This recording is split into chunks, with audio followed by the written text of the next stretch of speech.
Hey, Friendo, Steve here. Hey, Larson. And welcome back to Going In Raw. It's Wednesday. You know what that means. It's Ask Steve and Larson time. That's right. We get all of your questions from the Patreon, patreon.com/Steve and Larson. Or if you're a YouTube channel member, all you got to do is click join.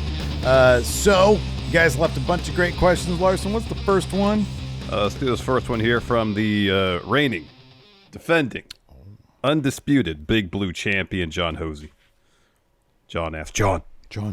It seems that post-WrestleMania proved that WWE was right in having Cody lose and Roman retain. Do you think they could be trusted more with risky decisions, or is there still too much scar tissue from the past? So let's separate the two questions.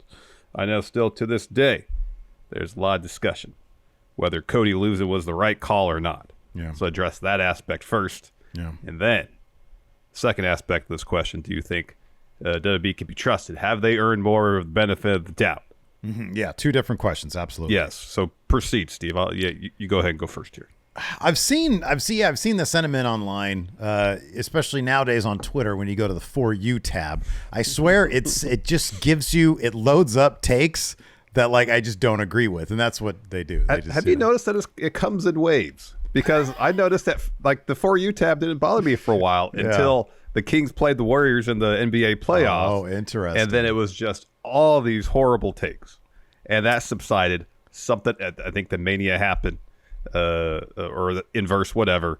And it comes and goes. It seems like there's long stretches where it's like, gosh, why am I even on this app anymore? I'll be honest with you. And For me, it's I'll stay off the For You tab. And then if like my mental health is feeling good, I'm like not stressed out or anything, I'm like, okay, let's see what people are saying. And on top of that, just to drive conversation on our show. Definitely. Like the For You tab is a great place because it's like the highly engaging Twitter takes that usually are highly engaging because they're somewhat controversial. I've seen multiples say, I think once it's something like the mental gymnastics people go through in order to justify Cody losing at WrestleMania. The fact that people still think this wasn't the biggest flop in booking history, in recent booking history. Man, I say one thing. Look at the results. Look at where we're at now. The how about this? From a business perspective, the Roman Reigns 1,000-day celebration. One of the highest rated segments in recent history on SmackDown.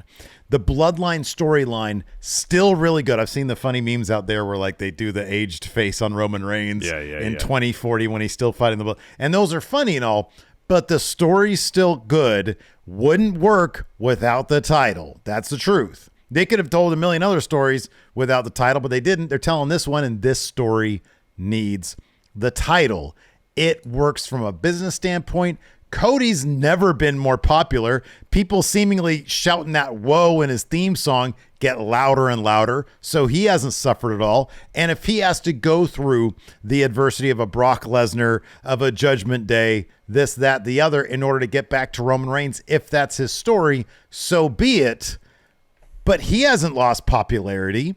I think that I'm about it. I think they did the right thing here. I don't think it was a mistake. I think it works.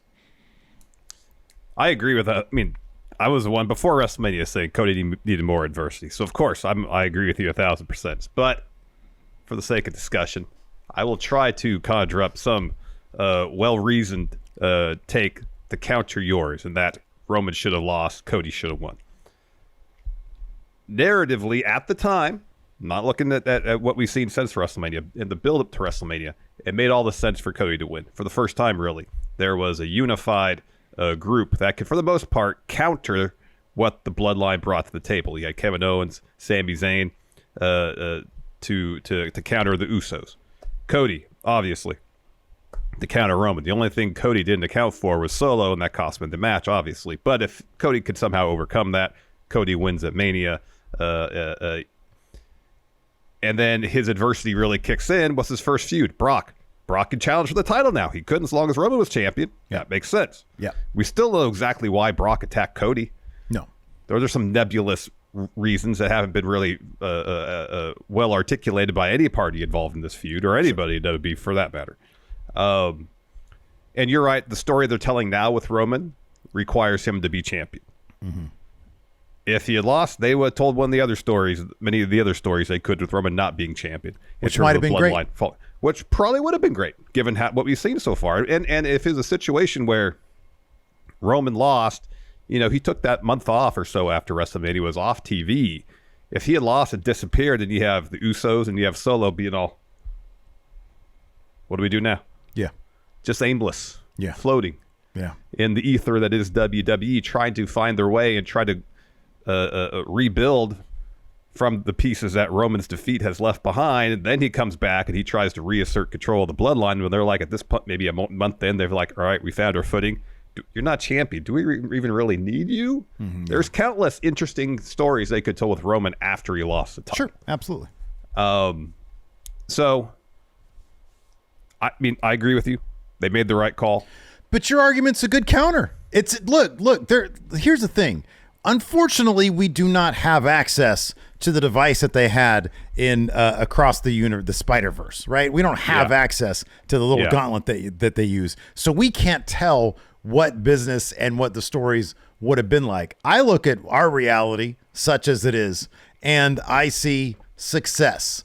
I thought the exact same thing you did heading into WrestleMania. Cody had it locked up. He had the algorithm. He knew how to beat Roman Reigns. I love the fact, in retrospect, and Cody, number one guy right here. I love in retrospect we got to see him lose because nobody expected it, and here we are, and things are pretty damn compelling still. So I'm cool with it. I have no idea what the counter would be, but to claim this is the biggest fumble when there's all sorts of success directly stemming from it that's the biggest fumble take that I've seen because it's pretty damn good. Could it have been better? Maybe. Would it have been worse? I don't know. There's no way to tell, but it's pretty damn good now. You can't argue that. Yeah. All right, second aspect of this question. Does WWE, without a shadow of a doubt, earn the benefit of the doubt? Or is there still a bit hesitancy when it comes to accepting or trusting them when it comes to their creative plans? So, the Raw after Mania definitely injected another shot of, this isn't going to be good. However, things are fluid. Oh, man. Since then, there has seemed, look, I go back to what am I looking at? What's the product? Is it good? Is it crap? What? And I'm not going to say it's stellar.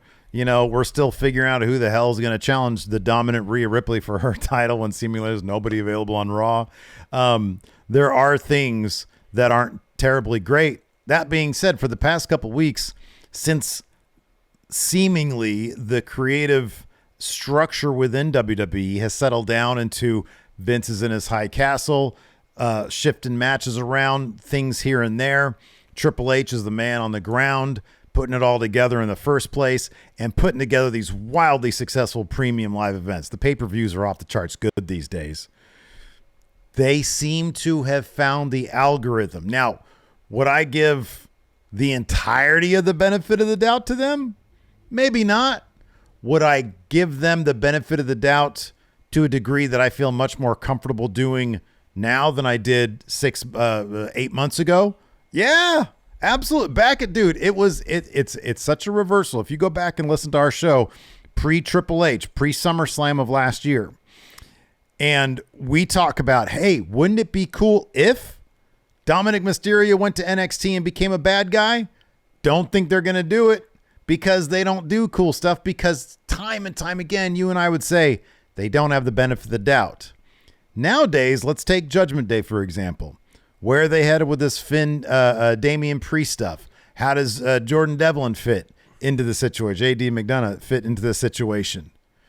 I don't know, but I'm intrigued, and I kind of assume they're going to do a good job with it. I really do. So, yeah, to a large degree, they've earned the benefit of the doubt back.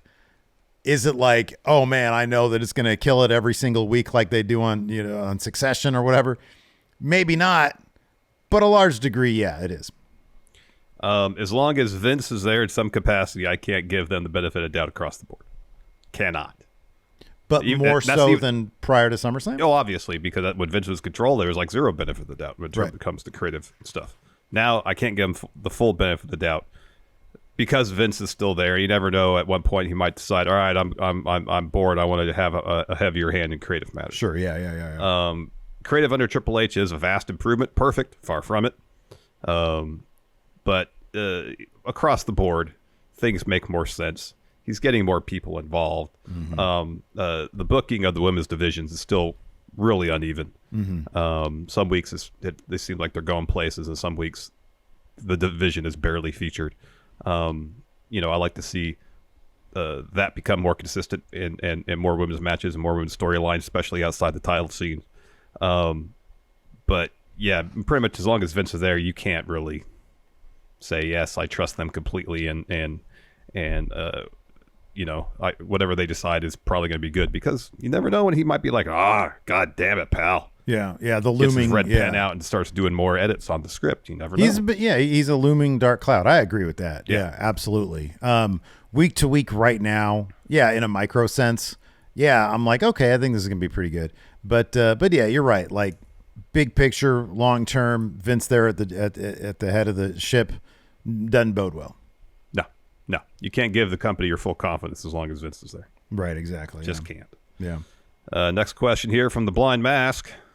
Who do you see as the winners and show stealers of this year's Money in the Bank ladder matches? Right, so let's take a look at the men's first. The field as it stands: LA Knight, Ricochet, Santos Escobar, Shinsuke Nakamura, Damian Priest, and I think I'm missing one person. Because is there 6 now, or is there 5? 6, yeah, there's 6 in the men's. So it's Ricochet, Nakamura, LA Knight, Escobar, Butch, Pete Dunne, that's right. So that's the 6 that we have. Yes. Bronson Reed. So Bronson Reed is either going to get in the match somehow, or he's going to get involved in this match. So that sort of takes out Ricochet and Nakamura. Just as part of the spirit of this question, because what is it? Who's going to win and who's going to steal the show? All right. Well, let's power rank who we think is going to win the 2 Money in the Bank matches here. All right. Let's start. You want to start with the men's one, since we already discussed the participants in said match? Yeah. So I've got my power rank will be Damian Priest number 1. LA Knight number 2. Yeah. I probably put Shinsuke at number 3. All right. Because he's the most prominent of the Ricochet, Shinsuke, Bronson Reed thing. Yeah. I'd actually put Bronson Reed at number 4, even though he's not even in the thing right now. All right. I'd put him above Ricochet. Ricochet's my last. Yeah. But he's the one that's going to have some crazy spot that's going to steal the match. Which is going to be great. Yeah. Yeah. And then in between those guys, I'll put Santos first and then Butch after that. All right. So yeah, it goes Priest, LA Knight, Shinsuke Nakamura, Bronson Reed, Santos Escobar, Butch, and then Ricochet.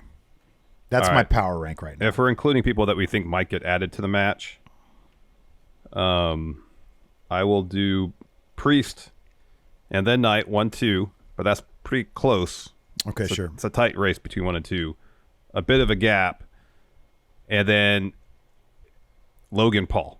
Oh, sure. Yeah. He's going to be on Raw next Monday in Cleveland. Yeah. I would not be surprised if somehow he's added to the match and we have a repeat of what we saw with Austin Theory. Added to the match late, ends up winning the thing. Okay. Bronson Reed, yes, I agree there. 5, I got Santos. 6, I'll go with Nakamura. Santos above Nakamura because of the Bronson Reed thing, huh? Yeah. 7 would be Pete Dunne. And then 8 Ricochet. Okay. Yeah. So we're kind of on par. The women's field right now. What is that at right now? We got Zelina. Yeah. We got Becky Lynch. Okay. Zoe Stark. Bailey. Okay. Io Sky, and then one entrant remains to be decided. Okay. So for that one, here we go. I've got Io Sky's boy. Yeah, I'm gonna say Io's my number 1.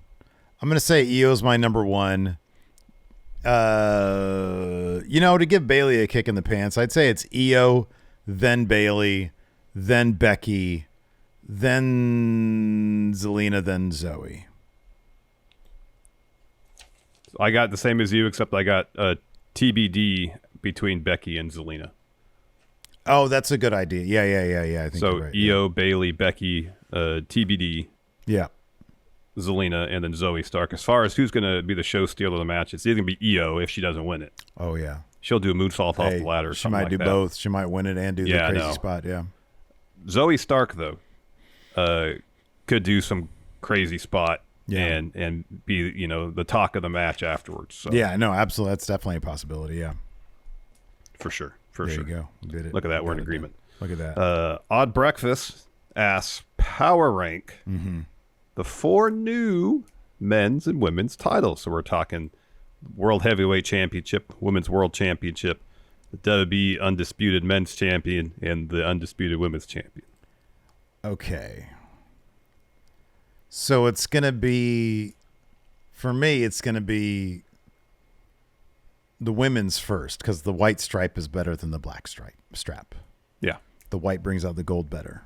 And it makes the back plate look less mustardy on the Undisputed title. Uh-huh. I'll go women's undisputed, women's world, men's undisputed, men's world. Yeah. Look at that. Agreement again. Look at us. Who'd have thought? Look at us. Who'd have thought? Wow. What great discussion here. We're in complete agreement on everything. Well, I mean, look, here's the thing.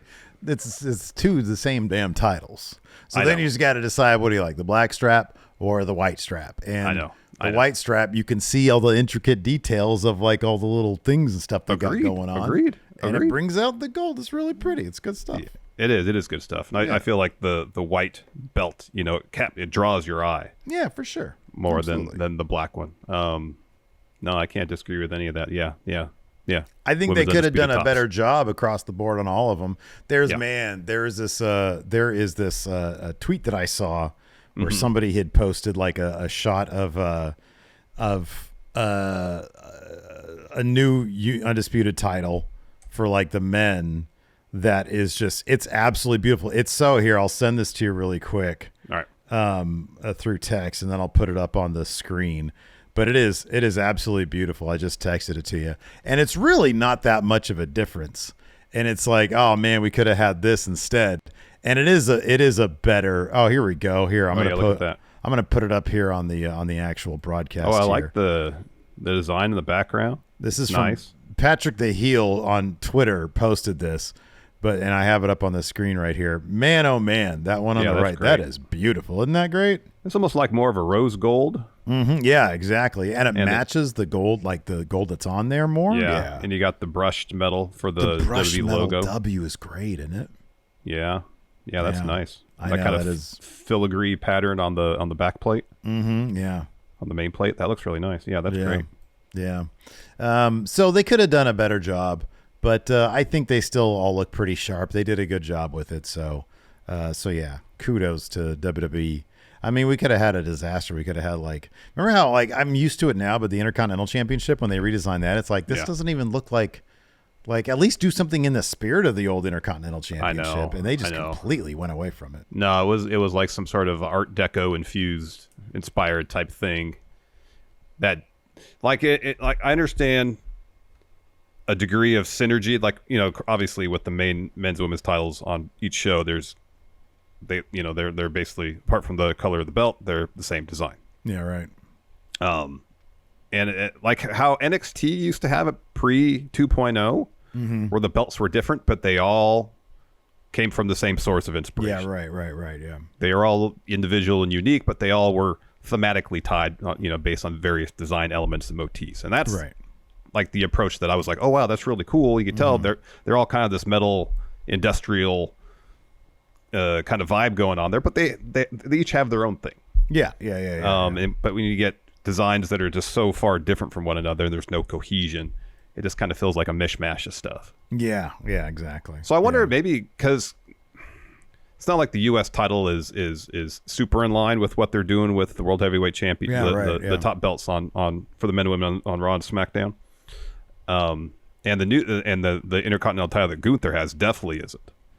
No. So I mean, the U.S. title is more in line, maybe to a degree. It's bulbous like the World Heavyweight Champion it is bulbous, and the Women's World Champion on championship title on Raw. Thick, yeah. But if they're going to do something different with the Intercontinental title, it seems like they will probably at some juncture address the tag title situation. I think the tag titles are probably the last thing they're going to do, and they're probably honestly still trying to figure out what they're going to do with the tag titles.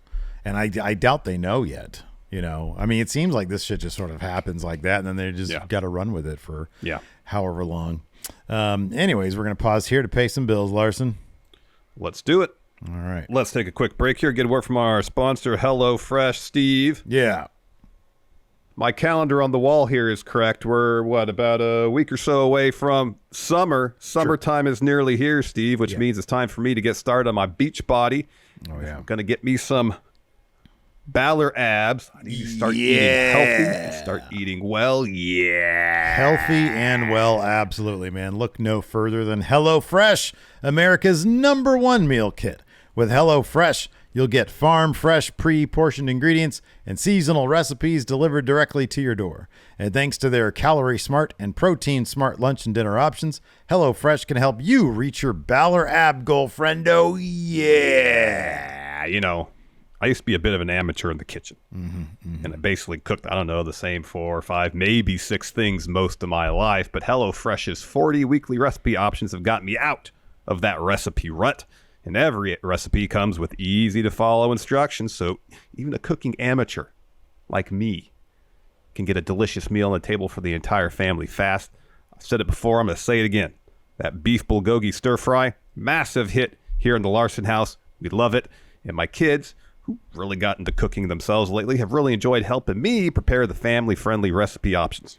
HelloFresh also helps take the guesswork out of what to make for dinner and allows you to spend less time on meal planning and prep so you can spend your summer doing the things you want to be doing. Like trying to get, I'm counting them 6 Balor abs. Yeah. Right now, friendos can try America's #1 meal kit by going to HelloFresh.com/GIR16 and use code GIR16 for 16 free meals plus free shipping. Again, that's HelloFresh.com/GIR16 and use code GIR16 for 16 free meals plus free shipping.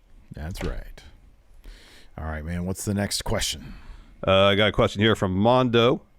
Mondo asks, if Damian Priest wins Money in the Bank, would it be more interesting for Finn to win the World Heavyweight Championship so the Judgment Day has both title and briefcase, which could create tension within the group, or for Finn to lose against Seth but beat him down with a weapon after the match to allow Priest to cash in with ease?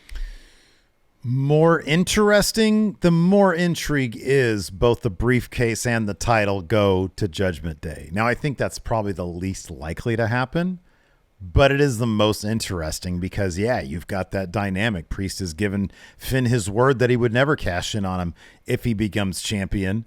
I mean, I think there's probably maybe just as much intrigue if Damian Priest cashes in on Seth Rollins after Finn beats him down, and Finn doesn't even try to soften him up. You mentioned this possibility on the show yesterday. Finn does his damnedest, really takes Seth where? To the limit. To the limit. Right. And it's because of that Damian's able to cash in and successfully get it. So the entire time Damian has that title in Judgment Day, Finn is looking at him like, you wouldn't have had that if it wasn't for me. And now you're telling me things like stay backstage, don't come to the ring with me. When am I going to get my opportunity at that title? Because now I really want it because I could taste it for a moment there. I think there's a lot of intrigue either way, but I really hope they do something really special at Money in the Bank for that. Yeah, same. I mean, I guess the most boring result was Seth retains while Damian has the briefcase, and he just teases, "Oh, I'm going to cash in," and then doesn't do it. That would be the situation with the less intrigue. I mean, I guess since you went with the title and briefcase in Judgment Day, I'll go the opposite.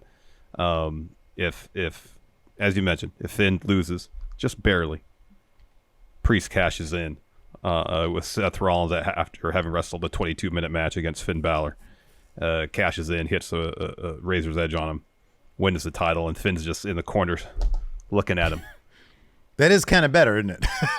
That is Thinking actually that should be maybe mine. better. I was Yeah, this right. close to having that. Yeah. This close. Yeah. And we don't know how J.D. McDonough is going to play in all this either. True. Yeah. Is Finn going to bypass Judgment Day and just enlist J.D. to help them potentially win this match? How's Judgment Day going to feel about that? Are they going to feel like that's a slap in the face? Because Finn, this is our group. And yet you're bringing in this guy Yeah. to help you? Why not us? Yeah, right. I mean, there's a lot of... I just don't want Judgment Day to break up. That's the only thing I don't want. Yeah, I know. This needs to end with them being stronger, going to get some Grimace milkshakes from McDonald's. Exactly. Maybe pitching to McDonald's the Judgment Day meal with the purple bun Big Mac. Yeah, I love it. It's a great idea. Next up, from Deep Voice Dude, he says, is AEW Collision CM Punk's last chance? We've got the second coming. They should call it Second Chance.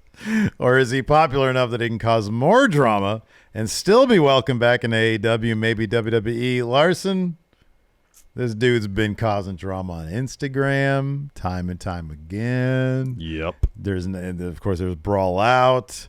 There was, he's not going to show up because A Steel wasn't going to get hired.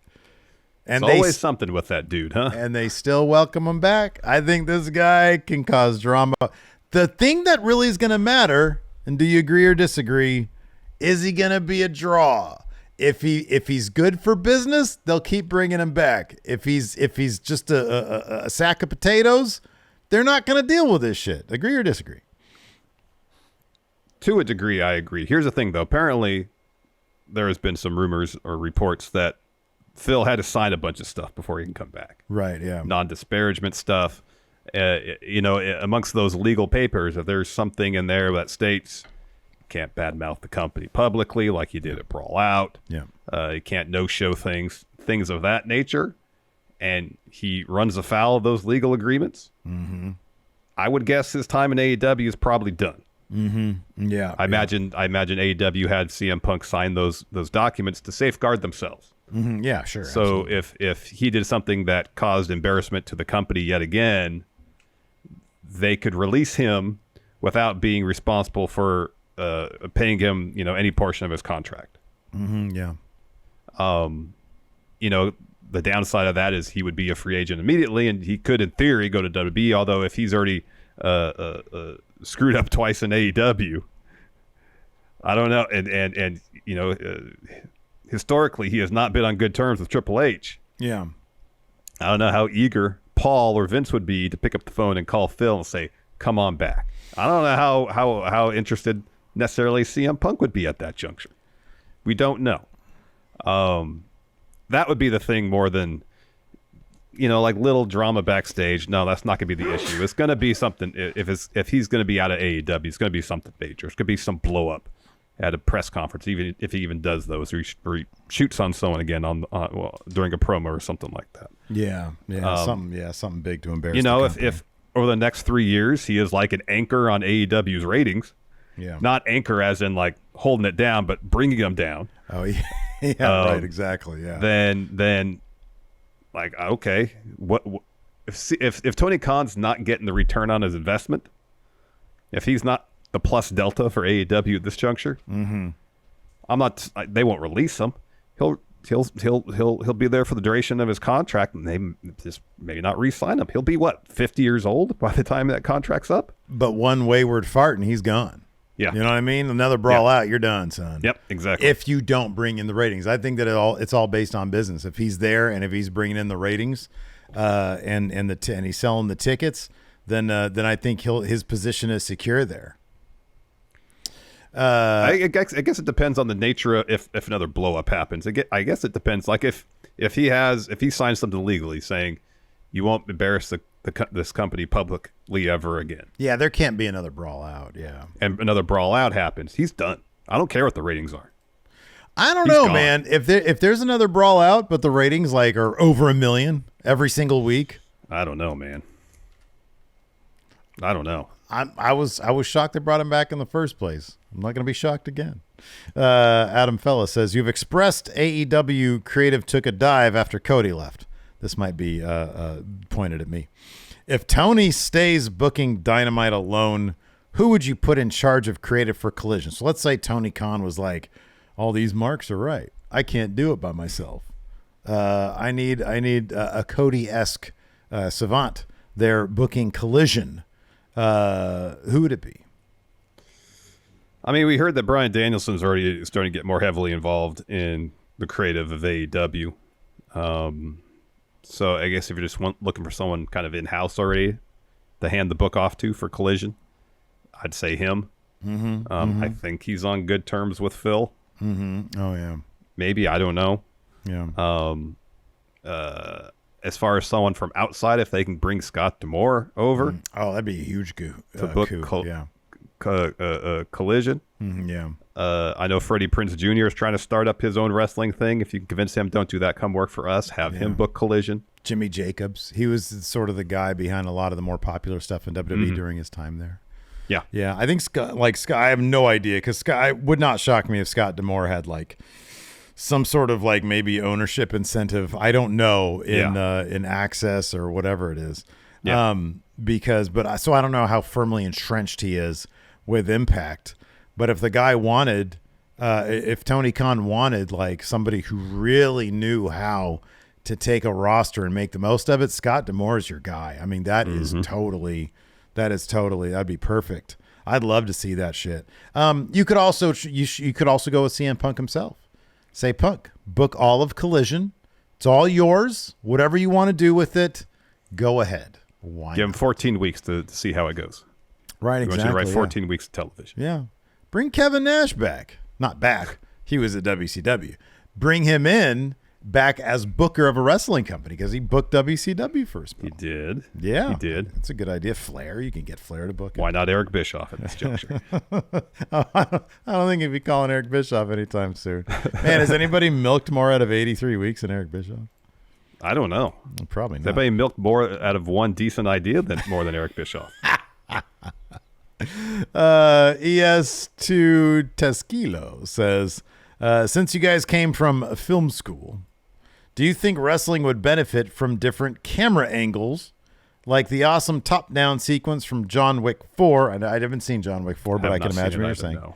Yeah. Or moving action shots, like a Michael Bay film. Everything is just swooping across. Get like a Brian De Palma thing where every match is like one shot. I mean, didn't Lucha Underground do like crane shots? Yeah.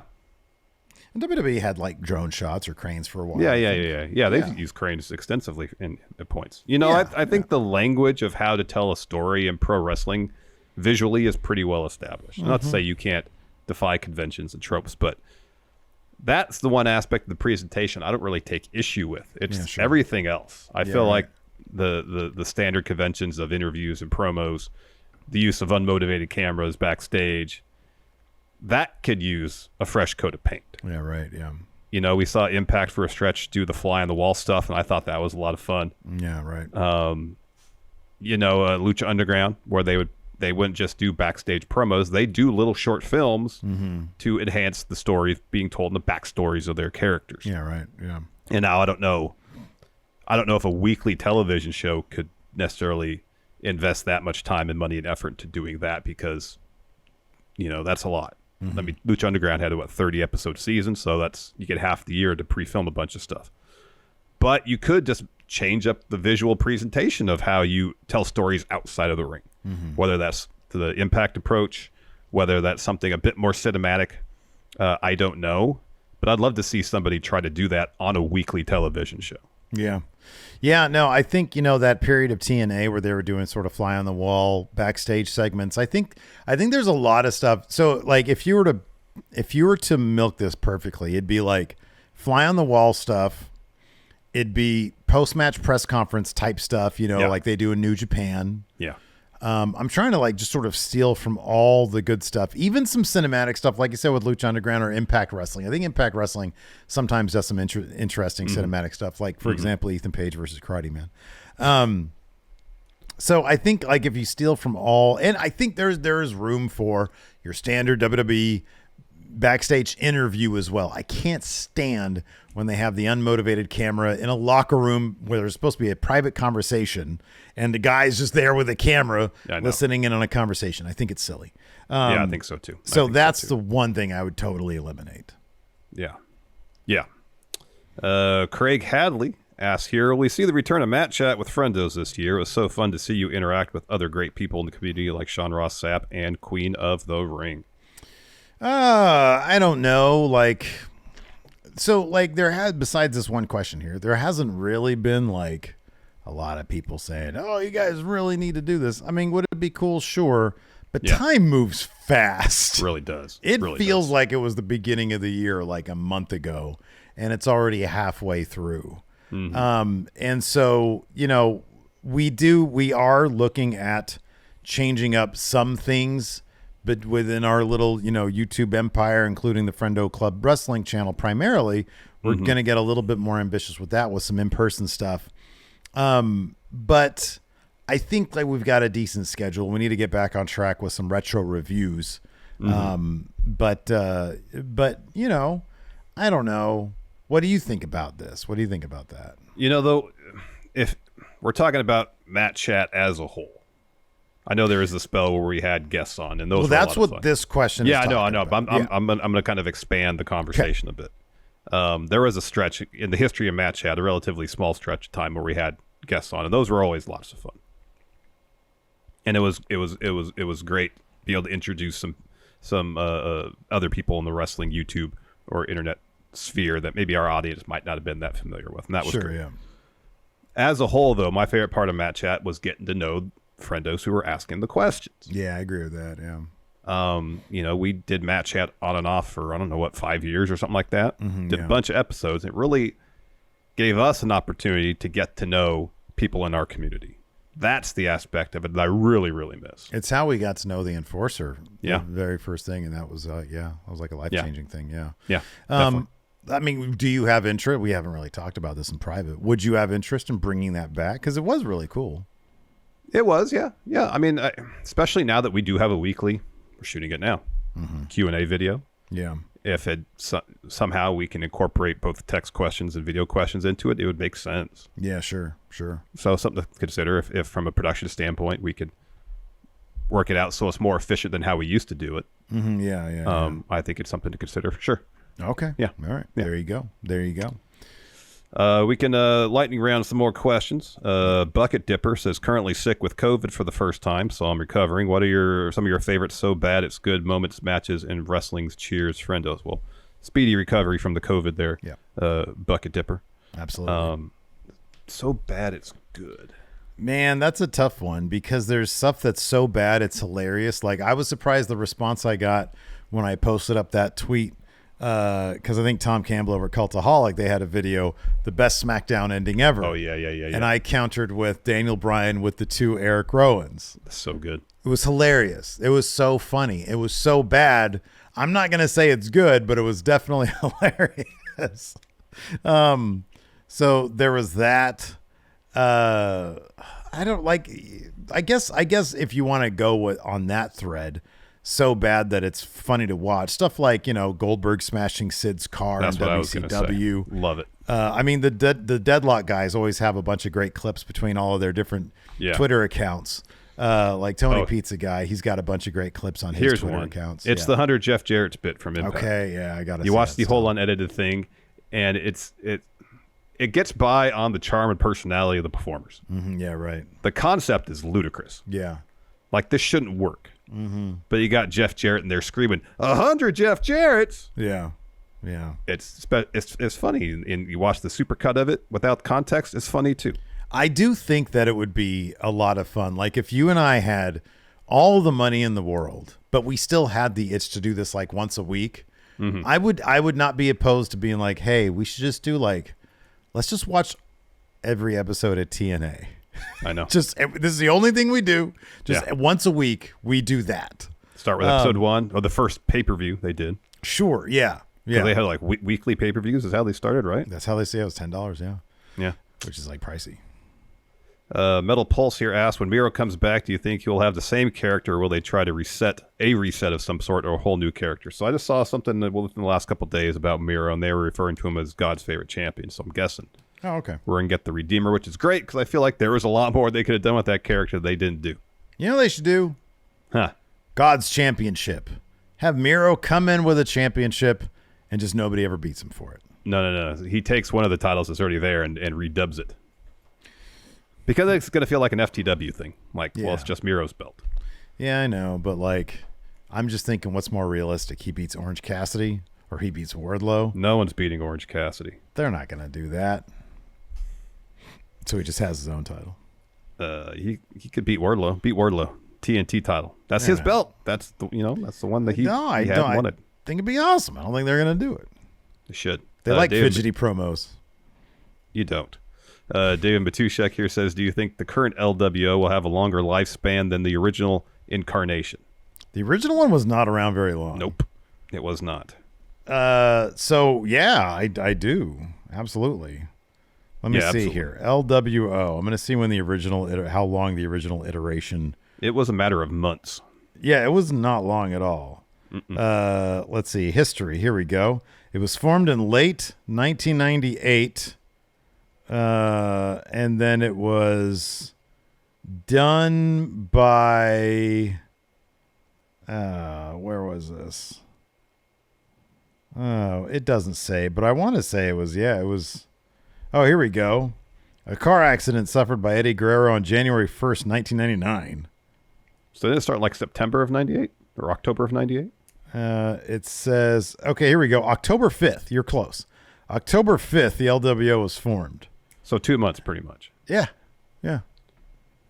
I think we're past that now. I think we're double that now. Because it started. They did it before WrestleMania, right?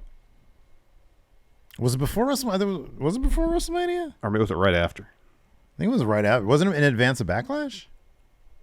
Oh, that's right. Yeah. I think it was in between a WrestleMania and Backlash. Yeah.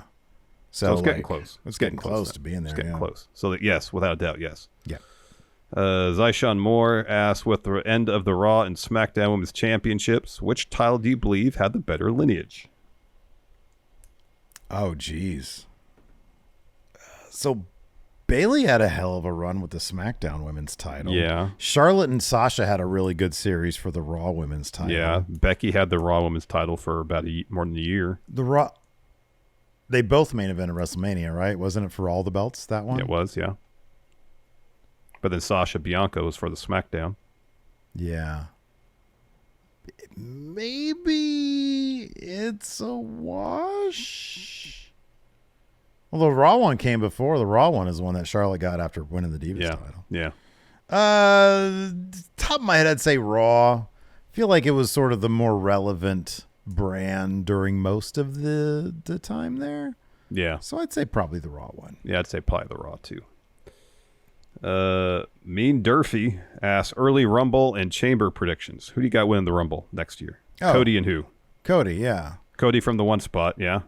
Yeah, of course, yeah. Adversity. Or two, one or two. From the adversity spot. Yeah, exactly. Let me tell you, the number 1 and 2 spot should both be in the number 1 spot. They should not refer to it as number 2. Yeah. No, they shouldn't. Okay. Because the match doesn't start till they both get in the ring. Yeah, right. Yeah. Women's Rumble, who wins? Bianca? Yeah, that's probably the early. If it was Vegas, that's your early odds favorite. Yeah. Yeah, Bianca. Yeah. It's hard to pick chamber winners because we don't know what the matches would be for. Like last year was one of them for the U.S. title. Yeah, I know. Yeah, it could be for the tag titles. It could be anything. So we don't know. It's hard to make picks when we don't know what the title or stipulation is. Number 1 contendership or something like that. Yeah. Exactly. Let's see. Jay Butler wants us to power rank these 4 Little Debbie treats. Okay. Oatmeal pie. Okay. Star Crunch. Okay. Swiss roll. Oof. Cosmic brownie. Okay. Well, I know Cosmic Brownie's last. Why is Cosmic brownie last? Is it no good? I assume it's just like kind of a. It's just a brownie square, isn't it? Just a brownie square with like some sprinkle type stuff on it. Okay. Like I have better brownies, like when I make them. Yeah. No, I hear you. That doesn't bring anything new. I'm going to say, I know you're a huge fan of Star Crunch. Oh, it's the best. I'm going to do this. Boy, to me, it's really difficult to choose between. I'm going to do it. Swiss cake roll, oatmeal cream pie, Star Crunch, brownie. Star Crunch, Swiss roll. There's too much filling in the oatmeal pie. Ooh, It gets overwhelmed. It's too much. It's so good. And then cosmic brownie. Okay, yeah. Hulkster69's you asks, is Money in the Bank worthless at this point? Winner is not challenging Roman, so basically winner gets secondary title shot. Well, that's if you consider the Seth title the secondary title. I mean, it kind of is, but It is without a doubt. But no, it's still intrigue. I love it. I think it's great. You know, having it involved in the Judgment Day, which is top faction on Raw. Mm-hmm. Maybe by having, especially if they have both briefcase and World Heavyweight Championship in Judgment Day, elevate Judgment Day, or an attempt to being Raw's version of Bloodline. Mm-hmm. Yeah, Get the intrigue amongst the members. Just like Judgment Day is like a secondary version of the Bloodline, Money in the Bank is a secondary version of the Royal Rumble win. You know? Yes. Yes. But no, I love it. I think it's all great. Yes. Alex Foster here asks, besides just simple presentation, what other ways can NXT gain momentum? I actually think 2.0 and Black and Gold have been blended really well. Yeah, I think presentation is a big part of it, but barring that, Yeah,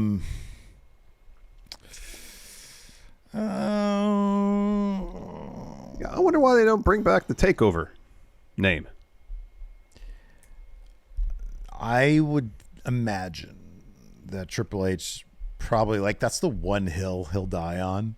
Like, he'll be like, Vince, I'll do whatever you want. You can rip up all my Raw and SmackDown scripts and send them back to me. Don't you fucking touch TakeOver or I'm going to get the lockbox out. Because that's like his calling card. That's like his. For a while, that was literally like the gold standard of wrestling shows. Yeah. I understand. Yeah. And I would understand if NXT was going back to a purely developmental promotion where the match quality isn't going to be up consistently, at least up to that high standard, not using the TakeOver name. I understand that completely. I feel like we're at the point now, though, with NXT that the developmental talents, they're really good. People they brought in from NXT UK, obviously, really good. We're getting to the point where maybe the current NXT superstars could reach that threshold in terms of putting on the most talked about shows every year. Two things. And if that's the case, bring back the TakeOver name because that name carries weight. Two things. Number one, Braun Breaker is not capable of a TakeOver level match. That's why you move him up to main roster after he challenges Seth Rollins and loses. I would say give the brand a year, and then you'll firmly be there. If you continue over the next 12 months to sign names like Dragon Lee, on par with Dragon Lee, and you fill that up, you continue to develop who you have to the best of your ability. The UK people take care of themselves because they're great. You bring back like Mako Satomura. If you follow that plan for a year, and the second thing, stop competing with AEW using NXT. You can't build your own buzz by going literally head to head. Earlier in the day, the day prior, maybe, right? Sure. But do not put it on at the same time as AEW. AEW pay-per-views, generally speaking, are pretty good. They will get, even in a mediocre one like this last one, they will get the lion's share of the buzz for good or bad. If it's bad, oh my God, it was bad. If it's good, wow, it's back. Yeah. No matter what, AEW is going to get the buzz between 5 p.m. and 9 p.m. That's going to happen. Yeah. Do not program that shit against AEW in a petty, useless, futile attempt to take away from AEW because it ain't going to work. No. You want to spotlight these people? You think anybody's going to care about Carmelo Hayes if like you're not spotlighting him properly on your premium live events because you decide to put it up against AEW directly? That's stupid. So once it has its own spot and they're not going to use it as like a silly paper mache battering ram against AEW, and a year has progressed where you get more good free agents, they sign Sonata away from New Japan or whatever, then yeah, there you go. All right. If you really want to kick up the buzz for NXT, takeovers, bring them back. Time More here asks, what do you prefer to attend? Live TV tapings? Will you see a mix of promos of wrestling or pay-per-views where it'll be mostly wrestling? Easy. It's pay-per-views. It's not as much downtime.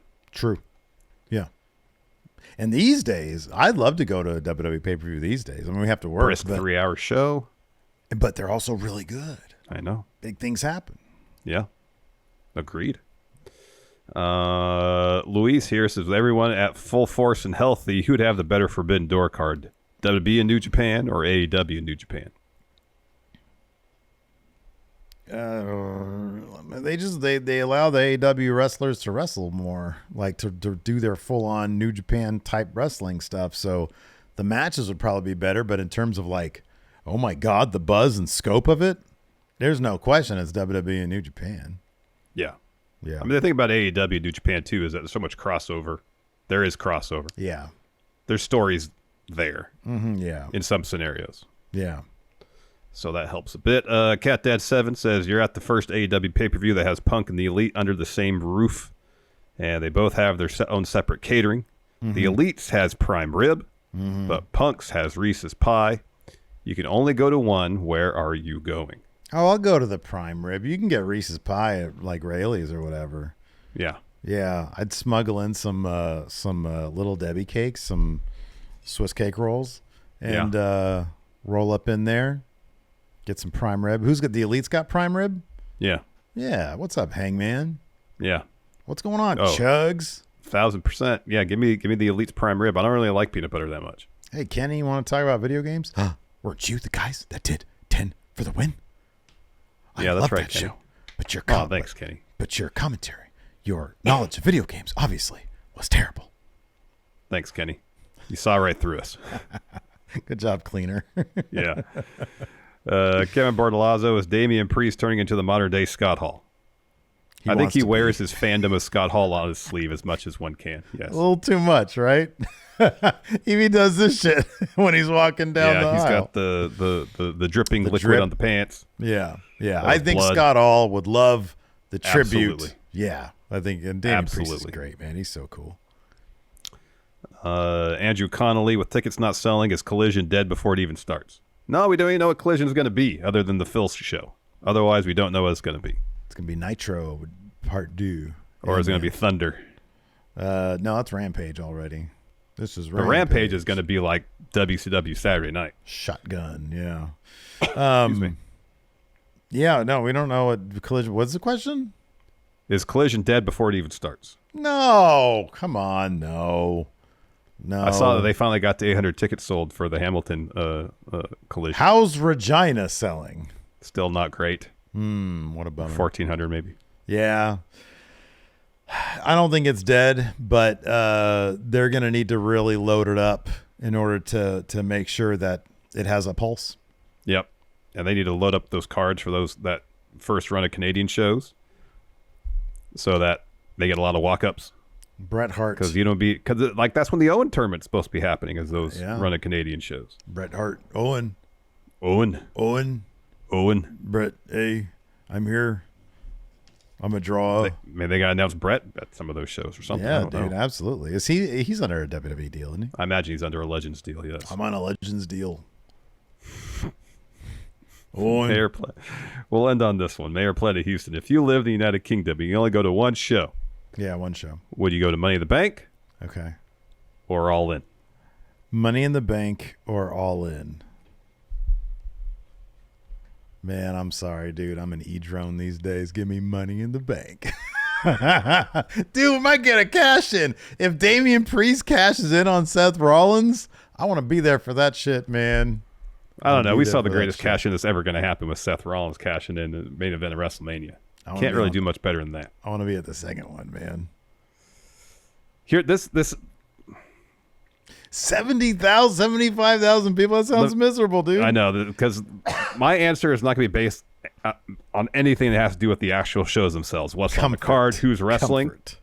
I don't like being around huge crowds anymore. I can't deal with it. And I don't want to sit through a 5-hour show amongst 75,000 people when I can go enjoy a well-paced 3-hour program at an arena, and then I'm done. Yeah, right. Go to the pub, get some pints. Exactly. Give Right. me a few pints. Yeah, That sounds fish like a and more chips. some shepherd's pie too. Let's go race some double-decker buses. There we go. This sounds like a more enjoyable experience for me at this point in my life. Yeah, absolutely. It's hard sitting through a 4 or 5 hour AEW pay-per-view sitting here if I'm amongst all the people. I have to spend a bunch of money on concessions, flashing lights in my face. Nightmare. Yeah. Plus, no. all in's probably super expensive regardless where you're sitting. Yeah. Right. Yeah. Money in the Bank, smaller venue, better sight lines. Mm-hmm. What do you think front row for Money in the Bank is? Oh, it's probably, I don't know, a couple, whatever the equivalent is to it, like 2,000 American. A couple £1,000 sterling. Yeah. 2,500 pounds, or is it less than that? No, Something we're like that. yeah. So it's probably like 2,500. Something like that, yeah. Let's do it, man. Let's go. No, because we had to pay for airfare as well. All right, we had to pay airfare And then lodging. That adds up. It's too much money. Yeah. All right. Anyways, that's going to do it. Thanks for all your questions. Of course, you guys, if you want to, if anybody out there is feeling left out, they're like, hey, Stephen Larson, I want my question read. That was Phil McDonald. That was he was saying he wants his question read. That was you. That was you that said that. Did you hear we're going to have a new SmackDown preview guest? Gosh, who's it going to be? The latest word is there's a new celebrity impersonator on the block. And apparently he does a killer Bret Hart. Yeah. It's going to be good, man. It's going to be good. It's a new clean slate. Chance to establish a new relationship. All right. Hopefully Bret Hart impersonator is not as kind of cringy as A bit Dick more Slavitt. a bit more appropriate, you mean? Yeah. All right, well, we'll see. All right, we'll see. I'm guessing not, but Well, all things. That's going to do it for the show. Thanks, everybody, for tuning in. Appreciate it. Patreon.com/Stephen Larson. And, of course, clicking join to join as a YouTube channel member. That's how you get your question here on Ask Going In Raw. Ask Stephen Larson. All we're asking now is have a good day. goodbye.